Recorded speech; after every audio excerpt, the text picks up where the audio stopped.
దేవుని నామానికి స్తోత్రం. హల్లెలూయా. ప్రభునేసు క్రీస్తు నామములో అందరికీ కూడా నా హృదయపూర్వకమైన వందనాలు. కొద్ది నిమిషాలు పరిశుద్ధ బైబిల్ గ్రంథం నుంచి రోమపత్రిక 14వ అధ్యాయం 17వ వచనం చదువుకుందాం.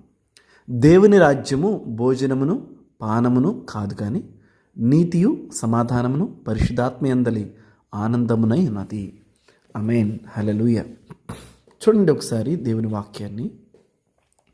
రోమపత్రిక 14వ అధ్యాయం దేని గురించి ఎక్కువగా మాట్లాడుతుందంటే, ఆ రోజుల్లో ఎక్కువ తర్కాలు జరుగుతున్నాయి. అప్పుడేంటి, దానికి 100 రెట్లు ఇప్పుడు జరుగుతున్నాయి. అవునా కదా? మీరు యూట్యూబ్ ఛానల్ ఓపెన్ చేసేసి ఎనీథింగ్ వైరల్, పాస్టర్ వైరల్ అనే మాట కొట్టారనుకోండి, ఆటోమేటిక్గా అసలు అక్కడ ఉన్న తగులన్నీ మనకి కనపడతాయి. ఈ వ్యక్తి ఏమో పలానా వ్యక్తిని విమర్శించడం, ఇదిగో ఈ వ్యక్తి పలానాది కరెక్ట్ కాదంటాడు, మరొక వ్యక్తి పలానాది కరెక్ట్ కాదంటారు, ఒకరినొకరు ప్రతి విమర్శలు చేసుకుంటూ ఉంటారు. సో ఈ క్రమంలో అసలైన దేవుని వాక్యం మిస్ అయిపోతుంది. మనం పాటించాల్సిన నియమం మిస్ అయిపోతుంది. భక్తిని కోల్పోతూ ఉన్నారు. ఇప్పుడు పౌలు ఏమంటున్నాడంటే, మీరు భోజనం కాడ మంచిలు కాడ కొట్టుకుంటున్నారు, దేవుని రాజ్యం అసలు భోజనం పానమే కానే కాదు కదా. అది కాదండి. ఇప్పుడు నేను నాన్ వెజ్ తిన్నానని చెప్పి దేవుడు పరలోక రాజ్యం రానిడా నన్నేంటి? మిమ్మల్ని రానిడా అట్లా?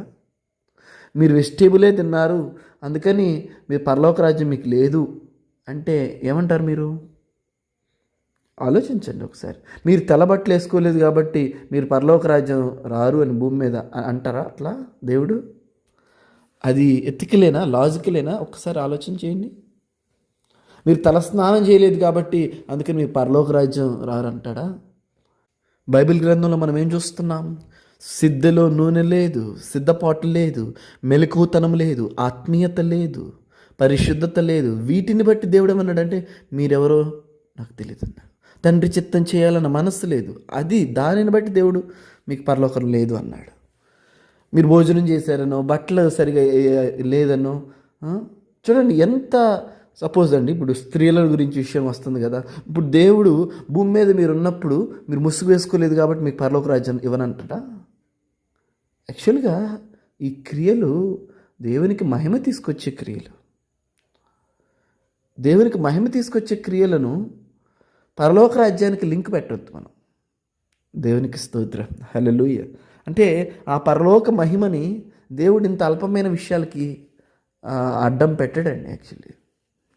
సో ఇక్కడ అందుకనే దేవుని రాజ్యం భోజనము పానము కాదు. అల్పమైన విషయాల గురించి కొట్టుకుంటా ప్రాముఖ్యమైన విషయాల్ని మనం మర్చిపోతూ ఉన్నారు. యేసుప్రభు అన్నట్లు, సోంపులోను జీలకర్రలోను మీరు దశమ భాగం ఇచ్చి న్యాయము కనికరం అనే విషయాల్లో మీరు తెలిపోయారు అన్నాడు. అట్లానే మనాళ్ళు ఇప్పుడు ప్రస్తుతం ఏంటంటే, వాళ్ళు వీళ్ళు కొట్టుకొని మన గుట్టుని బయట పెట్టినట్లుగా క్రైస్తవులు ఏం చేస్తూ ఉన్నారంటే, దేవుని సత్యాన్ని అవమానపాలు చేస్తూ ఉన్నారు. దేవుని రాజ్యం అయితే అది కాదు. దేవుని రాజ్యం ఏంటంటే నీతి, సమాధానం, పరిశుద్ధాత్మయందలి ఆనందం.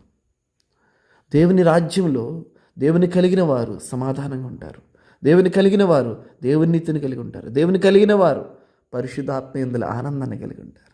సమస్య బయట 100 సమస్యలు ఉండొచ్చు, మనకి దేవుని సన్నిధిలో రాగానే మనకి దేవుని బట్టి దేవుని స్మరణ, దేవుని ధ్యానము మనకు ఒక చెప్పలేనంత ఉప్పొంగతనం, చెప్పలేనంత ఒక సంతోషం. ఏంటయ్యా ఇంకెన్ని సమస్యలు ఉన్నాయి? బట్ పరిశుద్ధాత్మ ఎందులో ఆనందం ఏం చేస్తుందంటే, దేవుని బట్టి ధైర్యంగా జీవించేటట్టు చేస్తుంది.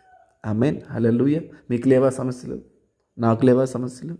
ఎవరికి లేవు అవస్థతలు? ఎవరికి లేవు బలహీనతలు? బట్ దేవుని వాక్యం ఏముంటుందంటే, దేవుని బట్టి ఒక సంతోషం అనుకుంది కదండి. పరిశుద్ధాత్మ యందలి ఆనందం, అది దేవుడిస్తుంది. వీటిని ఫోకస్ చేయకుండా జనాలు సమస్యలతో సతమతమైపోతూ ఉంటే, భోజనాలు, తెల్లబట్టలు, చెంగు వేయటాలు, ఇవన్నీ కూడా నథింగ్, అల్పమైనవి కదా. దేవుని నామానికి మహిమ. కనుక ఉదయకాల సమయంలో దేవుని వాక్యాన్ని వింటున్న మనందరం కూడా మనల్ని మనం పరిశీలన చేసుకుని ప్రార్థన చేసుకుంటూ, పరిశుద్ధత కలిగి ఉంటూ, నీతి కలిగి ఉంటూ, దేవునిచ్చే సమాధానాన్ని, దేవుని ఆనందాన్ని మన దైనందిన జీవితాల్లో మనం అనుభవిద్దాం. వ్యర్థమైన విషయాల మీద మన ఫోకస్ని తప్పించుకుందాం. ఆమేన్. దేవుడి మాటలు మన వినికిడిలో దీవించును గాక. గాడ్ బ్లెస్ యు ఆల్ అండి.